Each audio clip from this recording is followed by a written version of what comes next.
Sunil ji competition classes में आपका स्वागत है। कैलेंडर पर आधारित प्रश्न जनरल कंपटीशन के रीजनिंग में भी पूछा जाता है और मैथ में भी पूछा जाता है। अभी मैं आपको 2-3 प्रश्न कॉन्सेप्ट के स्तर पर बेहद ही आसान प्रश्न बतला रहा हूँ। ये आपके आगे के कठिन प्रश्नों को बनाने में बहुत काम देगा। ये प्रश्न देखिए, निम्न में से कौन सा शताब्दी का अंतिम दिन नहीं होगा? रविवार, सोमवार, शनिवार, बुधवार। दूसरा प्रश्न है, निम्न में से कौन सा दिन किसी शताब्दी वर्ष का प्रथम दिन हो सकता है? सोमवार, मंगलवार और बिफेवार, या बिफेवार या शनिवार, या उपयुक्त सभी। तीसरा प्रश्न है, निम्न में से कौन सा वर्ष लीप वर्ष है? 1970, 1972 या 1882 या 1997। चौथा प्रश्न है, निम्न में से कौन सा लीप वर्ष नहीं है? 1900, 2000, 1600 और 2400। कैलेंडर का प्रश्न बनाने से पहले मैं आपको आगाह कर देता हूं और आपको रिमाइंड कर देता हूं कि आप ऑड डेज याद कर लें। ऑड डेज आप याद कर लें, दिन wise, month wise, year wise और शताब्दी का भी याद कर लें। ऑड डेज बोले तो 7 से भाग लगाने के बाद शेष जो बचता है उसको ऑड डेज कहते हैं। हिंदी में इसे विषम दिन कहते हैं। 7 से ही क्यों भाग लगाते हैं? तो इसका तर्क जान ले कि सप्ताह 7 दिन का होता है। सोम, मंगल, बुध, बृहस्पति, शुक्र, शनि, रवि 7 दिन का होता है, इसीलिए 7 से भाग लगाते हैं।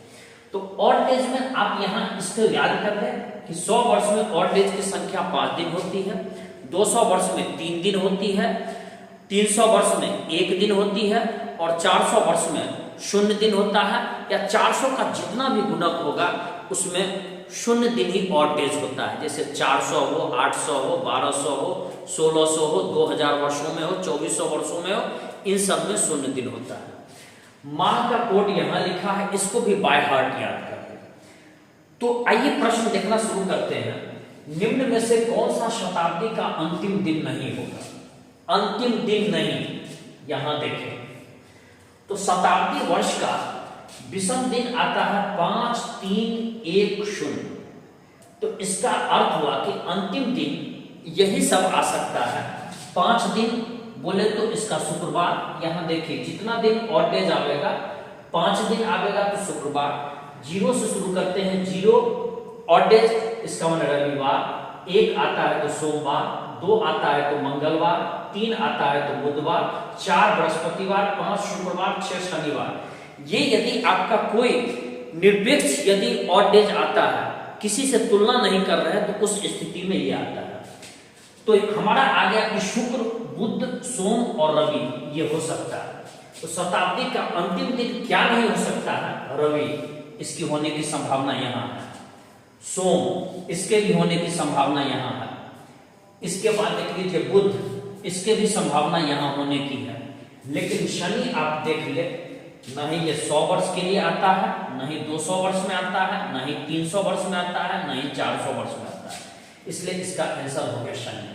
चूंकि समझाना था इसलिए, मुझे तो जवानी याद था, मुंह जवानी, मैं आसानी से देखते ही इसको मार देता शनि। अगला जो प्रश्न है, निम्न में से कौन सा दिन शताब्दी का प्रथम दिन हो सकता है? प्रथम दिन हो सकता है तो हम यहीं से इसको निकाल सकते हैं कि शताब्दी का अंतिम दिन दे रखा है, तो इसका ठीक अगला दिन अगले शताब्दी का प्रथम दिन आ जाएगा। ये आ जाएगा शनि, ये आ जाएगा बिफे, बुधवार के बाद बिफे अगला दिन, सोमवार के बाद मंगलवार आ जाएगा, मंगलवार और रविवार के बाद आ जाएगा सोमवार। तो शताब्दी का जो अंतिम दिन था, ठीक अगला दिन वो हमारा पहला दिन चला आवेगा। तो पहला दिन चला आवेगा तो इसी से हम इसको देख सकते हैं। क्या हमको आ सकता है? शनि भी आ सकता है, बिफे भी आ सकता है, इसके बाद देखिए मंगल भी आ सकता है, बिफे भी आ सकता है, और इसके बाद देखिए सोमवार भी आ सकता है। इसका ये अर्थ हुआ कि ये सभी आ सकते हैं। सोम, मंगल, बिफे या शनि, उपयुक्त सभी इसका सबसे बेस्ट आंसर होगा।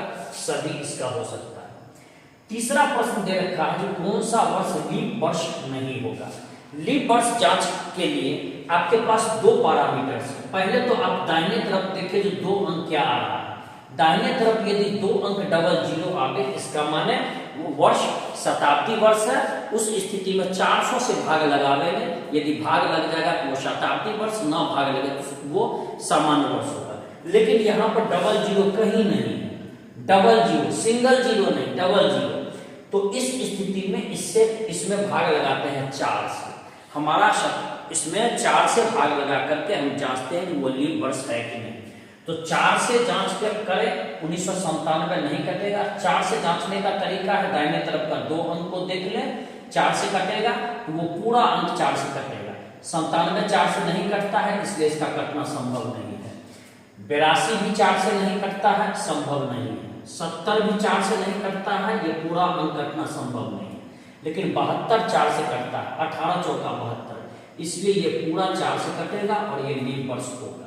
तो ये तीसरा आंसर हो गया। अगला में हमको कहा निम्न में से कौन सा लीप वर्ष नहीं है, नहीं के बारे में कह रहा है। अब यहाँ आप देखिए double zero, double zero, double zero, double zero, ये शताब्दी वर्ष का उदाहरण हुआ। यहाँ पर हमारा पैरामीटर 400 से भाग लगाने का होगा। 400 से भाग लगने वाला वो लीप वर्ष होगा और 400 से भाग न लगने वाला लीप वर्ष नहीं होगा। 400 से भाग लगता है, लीप वर्ष होगा। 400 से भाग लगेगा 1600 में, लीप वर्ष होगा। 400 से भाग लगेगा 2000 में, लीप वर्ष होगा। लेकिन 400 से 1900 में भाग नहीं लगता है, ये लीप वर्ष नहीं होगा। इस तरह से आपको 4 प्रश्न बेहद ही आसान हमने बता दिया। इसके आधार पर आप कठिन प्रश्न की ओर बढ़ सकते हैं। लेकिन एक बार मैं फिर से आपको आगाह कर दूंगा कि आप माह का ऑड डेज, शताब्दी का ऑड डेज, दिन का ऑड डेज और वर्ष का ऑड डेज बाय हार्ट, मुंजवानी, इसको टिप्स ऑफ टोज पर याद कर लें। इससे आपका समय बचेगा। बहुत जल्दी मैं आपको अगले वीडियो में मिलने वाला हूं। मेरा ही नाम सुनील जी है और सुनील जी कंपटीशन क्लासेस में आपका स्वागत है। बहुत जल्दी एक अगले वीडियो के साथ में